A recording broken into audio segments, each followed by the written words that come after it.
Hi, I'm Mark Gaylor for markgaylor.com, and I have here a Sony Alpha A6300, and I'm going to set this up from scratch. So I'll just switch the camera on, and the first thing it's going to ask me is language, so I'll just select English and press the enter.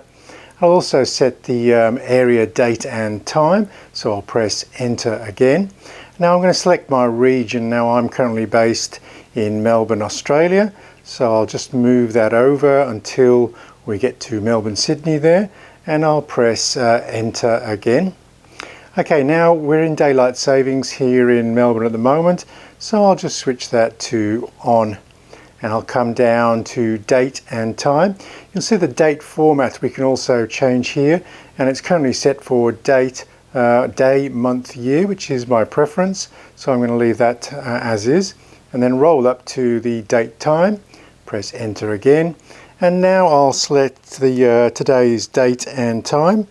Okay, so what we've got here is the 27th, so it's quicker to actually go down rather than up, so I'm just going to roll that down until we get 27, and it's the 11th month, and again it'll be quicker to just go down to that November there. We're currently in 2016. Now's my chance to set the time. It's 3:06 in the afternoon. So again, it's a 24-hour clock. So I'm going to go into 15 and then 03 up, and press enter to enter the date and time. Okay, now it's very important that we roll down to the bottom, otherwise we'll be ending up doing this step again. We need to enter all of those details. So again, pressing the center button will enter all of that into the camera. Okay, now this is reminding us that there are various things that we can access from the Play Memories camera app store, and so I'll just select OK there. Okay, so now we're basically in the camera settings. Okay, the camera is on, and I'm going to customize this camera for my own particular use.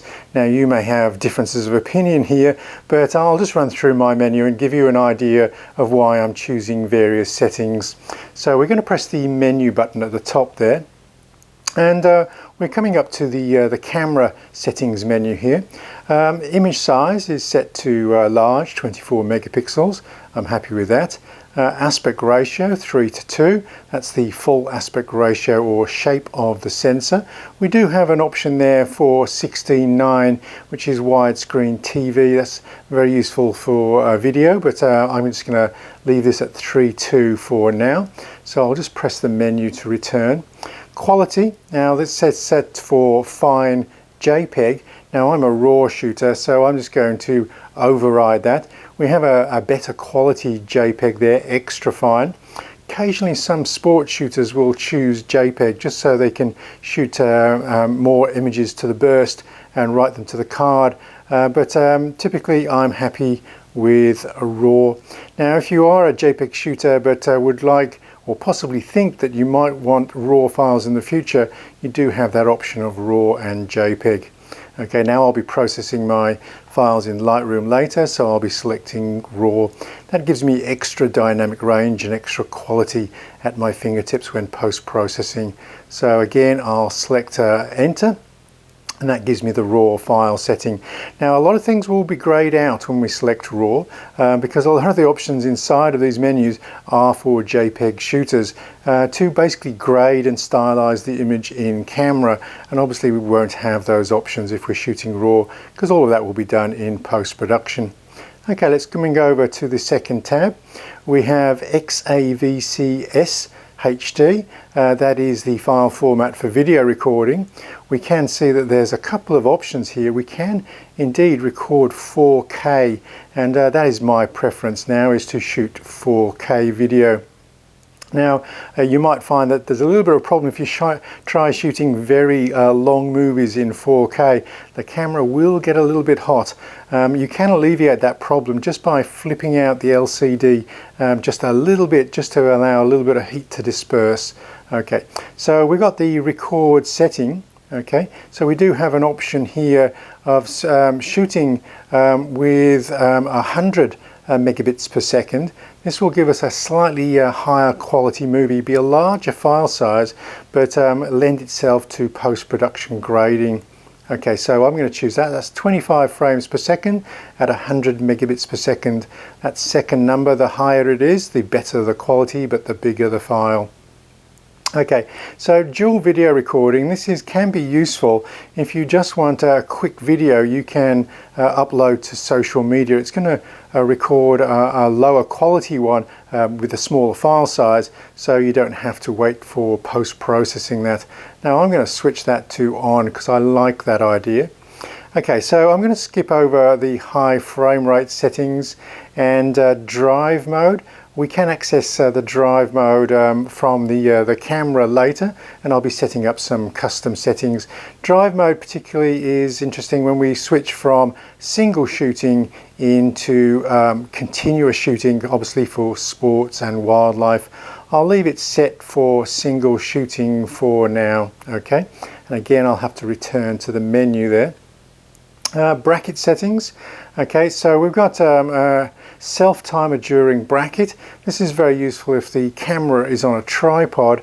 Okay, we can basically remove the camera shake after initiating the bracket sequence. So I'm going to select that as an option, 2-second self timer during bracket. This will make sure that the 3 images or 5 images I shoot will be locked down, because I won't be touching the camera as the bracket sequence starts. So again, I'll just press the enter, and again we'll return to the menus there, coming along to the third tab. Okay, so this is flash settings. I'm not so interested in these settings at the moment. I'll just accept all of the defaults there. We're going to come down to focus mode. Again, we can access this, and we'll be changing this setting as we start shooting still subjects and moving subjects, etc. But focus mode at the moment is set to AFA. Now for single or stationary subjects, I typically shoot a single shot and then actually flip it over to continuous shooting for moving subject matter. Okay, I'm going to leave that in the single shot for now, and I'll again show you how I can set those up to a custom button later for switching quickly between those two. Okay, so again, pressing the menu button to go back into the menus. Focus area. Now wide is quite useful, but I'm not really a wide focus area shooter. I would particularly like to come down to flexible spot, and again that means that I can move that flexible spot around the screen, and you can see in the center of the screen there I am able to move that flexible spot around that screen by just moving that back dial there. So it decides where I will focus. Wide will tend to pick a random subject matter, and if you have lots of moving subjects in continuous autofocus or continuous shooting mode, then often it will pick the nearest subject or the subject with best contrast. This flexible spot setting allows you to be a little bit pickier about which subject you want to focus on. Again, we'll go back to menus. AF Illuminator is on. We'll go to the fourth tab. These next two settings are for movers, hence the movie icon there. Drive speed and track sensitivity. Drive speed, I actually like to shift focus slowly in movies, okay, as we switch between maybe a foreground subject to a background subject. I like that to be reasonably gentle, so I'll choose slow there. AF track sensitivity, I'll leave that as normal. Okay, so I'll go back. Exposure compensation, again, I'll be accessing that on the hard dials on the camera rather than coming into the menus. And we'll basically switch over down to the bottom here. ISO Auto, that is my favorite setting for ISO, but again we can access that from the back of the camera if we need to override that.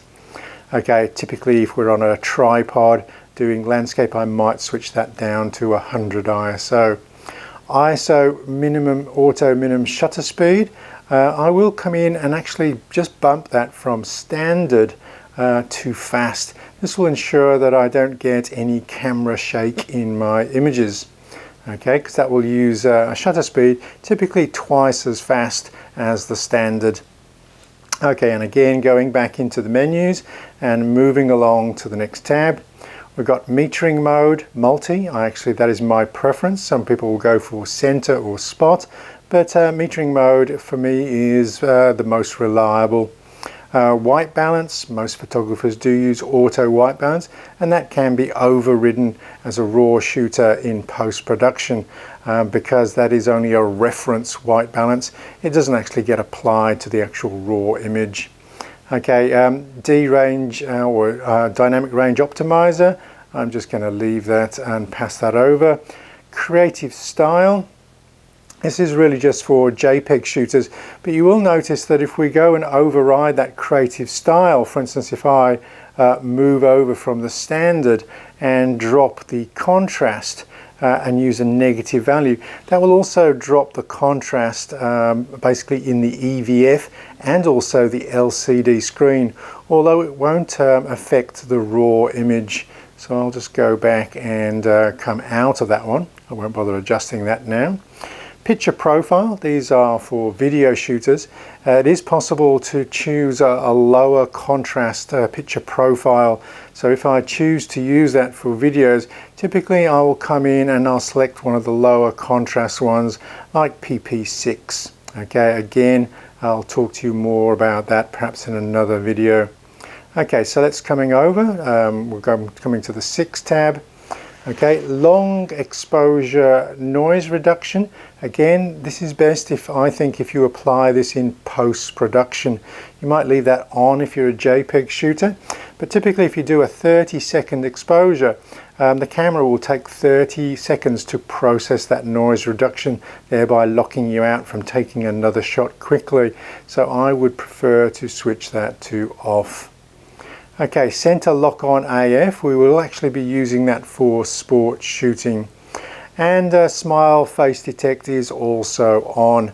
Typically if you've got a group of 3 or 4 and you haven't registered a specific face, you might find that it randomly picks one face, and that can be a problem with very, very shallow depth of field. It's actually a great feature though if you've got a single face in that, especially for video, so you can quickly track and keep the focus on your subject. Okay, moving over, all grayed out on there, and steady shot is on. That's basically giving you the maximum benefit to remove any wobble in your videos, or also take best advantage of any of your lenses that do have that image stabilization. Color space, again, if you're a RAW shooter, it doesn't really matter if it's sRGB or Adobe RGB. Adobe RGB is a broader color gamut, and this is a benefit obviously for JPEG shooters wanting to access that broader color gamut. If however you're a little bit inexperienced with color management and say Photoshop, it is actually a little bit safer just to leave it in sRGB. sRGB is the typical color space of the World Wide Web, the internet, and so that is a fairly safe space. And you'll see a lot of print service providers default to that smaller sRGB color space. Again, I'll go back to the menu. Okay, so I'm just going to bypass some of these. We've got audio recording on, wind noise reduction. If you basically don't have any anything to stop the microphone being buffeted, you might want to put that noise reduction on. Otherwise, the audio will be a little bit problematic for you. Okay, and moving over.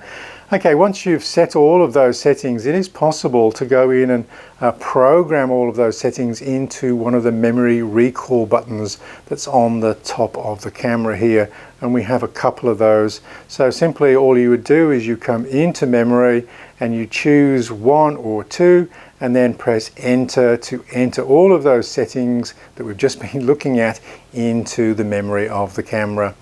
And obviously if you set this up, I've been setting it up for still subjects. If we set it up for moving subjects, I could put that into the memory too, so I can quickly alternate between my best settings for moving subjects and still subjects. Okay, that's moving along to the next tab. Okay, we're into the little gear wheel now. Okay, and those are the custom settings. Okay, so zebras is very useful for some video shooters. I actually prefer not to shoot with the zebras personally, okay, but you will find that some videographers actually make very good use of those zebras as an early warning system for clipping your highlights. MF Assist, this is basically if we're using manual focus and we want to automatically zoom the view in the viewfinder or the LCD panel. We can actually get a magnified view so we can focus more accurately. It is possible to set this up as a focus magnify feature, and I don't like this automatically happening with every lens that I'm using. I like to press a custom button to enter that magnify view. So I'm actually going to switch MF Assist off in this instance. Focus magnify time, no limit. Autofocus in focus magnify, you might want to switch that off if you don't want to fight with that.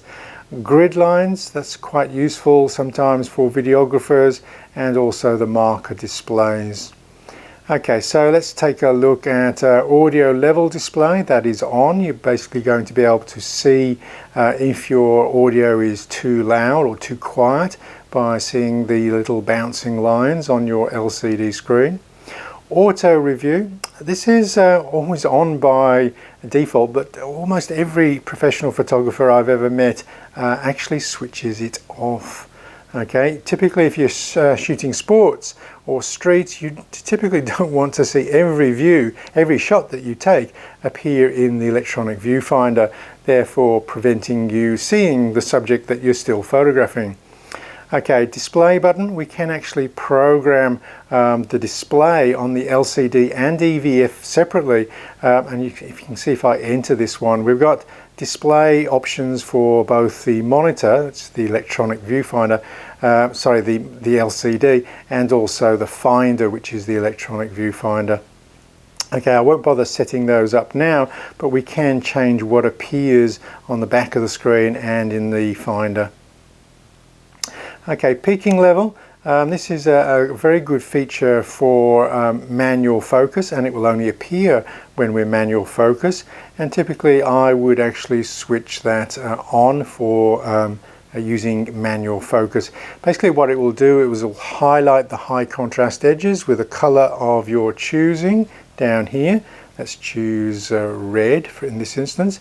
And this will show you the edges that are sharp without you having to magnify the view. It is a little bit over optimistic, so you just have to be a little bit careful with that feature until you've done some testing. Okay, exposure setting guide. This is going to give you another visual display of aperture and shutter speed on the LCD. You can see this in the viewfinder anyway, and so sometimes it's a little bit of overkill for some people, and for me it's just another thing that I don't actually need to look at in the viewfinder or LCD, so I'm going to switch that to off.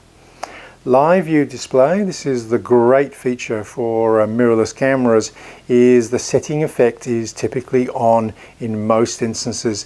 The only time you'll want to switch that to the off is when you're shooting in a studio with flash off camera. If everything appears dark because you put the settings appropriate for the flash, the camera will present you with a nearly black screen or a completely black screen because it's showing you the settings for the ambient light. Okay, so just be aware of that one. Studios, off-camera flash, you will probably want to disable that. Okay, so we'll go down a couple. I'll just show you this pre-AF. It's on by default. It is quite taxing on the batteries, and because the batteries are quite small in these mirrorless cameras, you will find that you will drain the battery a lot faster with pre-AF. Basically, when anything is near the electronic viewfinder, it will start trying to focus. Okay, and that means if you've got the camera around your neck on a strap, it's constantly trying to focus because your body will be by the viewfinder. So I would actually switch that off by default if you want to preserve battery life. Okay, moving along. Okay, we got finder monitor. That basically means it's going to switch as your eye comes up to the viewfinder. It switches to the viewfinder view. That is the auto, and it's great. If you're a sports shooter and you're wanting to get a really fast refresh rate for best performance, then you might want to switch that finder frame rate from 50 frames per second to 100 frames per second. That will give you a smoother flowing picture inside of the viewfinder. And again, we'll go back into the menus. Okay, release without lens, you can enable that. I typically don't want to do that. And release without card, that's enabled, but you might find yourself shooting for 5 or 10 minutes before you realize you've forgotten to put the card in the camera. So some people would prefer to disable that. Okay, 5th tab. Priority set in AFS, we've got sort of balanced emphasis on the next two. If you're not interested in shooting images that are slightly blurry because you're getting immediate response from your finger on the shutter, you might want to switch that to autofocus rather than release. Okay, this ensures that you don't actually take a shot that is not absolutely bang on sharp. And that's also the same with AFC. Rather than shooting some images that are slightly soft because it's honoring the release, you might also choose to only shoot the shots that where the camera has managed to lock on accurately and the camera knows that that is sharp. Okay, so that is a personal choice. If actually the moment is more important than whether it was actually sharp or not, you might want to switch back to that balanced emphasis or release. Autofocus with shutter, that's on. If you know anything about back button AF, which is very popular for wildlife and some sports shooters, you will actually switch that off and program a button on the back of the camera to autofocus on. You're basically separating the shutter release from the performance of also focusing the camera. I actually still like to actually have the shutter release, focus and release, so I'm going to leave that to on. Okay, automatic exposure lock with shutter, we'll leave that to auto. Silent shooting, if you're in an environment where you don't want anybody to hear the shutter release go, then you can actually switch that to on. Just be very wary of shooting in artificial lights. You can get some banding appearing at certain shutter speeds with certain electronic lights, so you have to be a little bit careful and review the first couple of shots if you decide to enable silent shooting. And E-front curtain, that's the electronic front curtain, is on, and that's a good default. Okay, so we've got face registration. If you've got a particular member of the family and you want to prioritize those in any group settings, then you can take pictures of them and register them as a priority face. Okay, so we don't need to really look at those two. These are really sort of advanced settings, so we won't go there at this stage. Okay, so function menu setting. Okay, basically we have a button on the back, so rather than always entering the menus and looking for the tab we're looking for, we can enter our favorite settings by going in and programming them to the function menu. And you can see that we have 6 things we can program for the upper level and 6 features that we can program for the lower level. And maybe I'll leave that as a separate movie again. Just to show you what that would look like is if I just come out of that and come into shooting. Okay, if I press the FN key, you'll see that there we have the options, the 6 options, top and bottom, that we can program. This basically reduces the amount of times most shooters will want to actually go into the menu, because we can access any of these features by simply cycling around and switching from, say, auto ISO to 100 without going into any other menus. Okay, so again we'll come out, and the custom key shooting we've got for shooting and also for playback. Now the custom key shooting is often the most important one.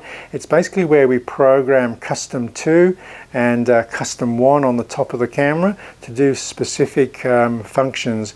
We can also program the AF/MF button and also the AEL button, which is the exposure lock button, by toggling that down.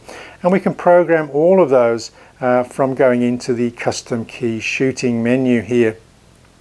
Now, as I said, well, I'll probably leave this for another feature as well, but I would like to show you one of the features. It doesn't appear in the menus, it only actually appears when we actually program the AEL or AF/MF buttons, these custom buttons, and it's a feature called IAF. And what I will do is I don't actually use the auto exposure lock. So what I'm going to do is I'm going to program the auto exposure lock to do something entirely different. Okay, so let's go and program that. We'll just press the enter key, and then we'll look for the IAF feature. And we're just going to have to keep cycling up until we find that IAF. Okay, and I've probably gone the wrong way. It probably would have been easier to go down rather than up, but I've started, so I'll carry on going up. And we'll get to it eventually, and there we are, IAF. Okay, so that basically means that when we're shooting a portrait and it finds the face, if I hold down that button in AEL button, it'll actually lock on focus on the actual eye, which is an incredibly useful feature when working with shallow depth of field. The other thing that I also like to do with the AF/MF button there is, instead of having to hold the button to switch between AF and manual focus, autofocus and manual focus, I will typically switch that and change that to toggle. So I only have to press it once to switch between autofocus and manual focus, and then press it a second time to switch back. Okay, so we'll come back out of those buttons, and some shooters will like to switch what the two dials will do. Okay, we've got a dial when we're in manual here. By swinging this dial, we'll change the shutter speed, and by swinging the dial on the top, we'll change the aperture. We can actually switch those around if we want to. Okay, and the movie button, always. Okay, and pretty much we're done with most of the settings here. We've got some other settings here. Some people believe that airplane mode, by enabling airplane mode, you're going to actually save a little bit more battery life. If we move along and come down to the application list, this is where we can download apps from the Sony Play Memories camera app store. And then we've got the playback options. Some of those are grayed out at the moment. Then we'll go into the final here. We've got monitor brightness. If you're having trouble seeing the monitor on a beach in very bright weather, you can actually just switch over from manual over to sunny weather, and as you can see, that's going to increase the brightness of that monitor significantly. I'll just go back to manual. We can then fine-tune that by perhaps making it a little bit brighter, and we'll just hit enter on that one. We can also do the same thing for the viewfinder, but that does require that I look through the viewfinder when I'm setting that one up. We've got volume settings. If your audio signals are disturbing people, you can either turn the volume down or switch them off completely. Okay, tile menu, I'll leave that off. Okay, and power save start. If you're tired of your camera going to sleep too regularly, we could switch that up to 5 minutes or even 30 minutes, but you will drain a little bit more battery if you select 30 minutes there. And we're moving across. Okay, moving across. We've got a cleaning mode on the previous one. This will just do a little bit of a vibration on the sensor to help keep the sensor clean. We'll just skip these settings for now, and we've got the option of embedding copyright into our images. This is where we'll reformat the memory card when the card has downloaded all of the images to the computer. We'll leave that at series. Okay, and you can override the default DSC prefix on your files to perhaps your own initials if you wanted to. And we've pretty much come to the end of the game here.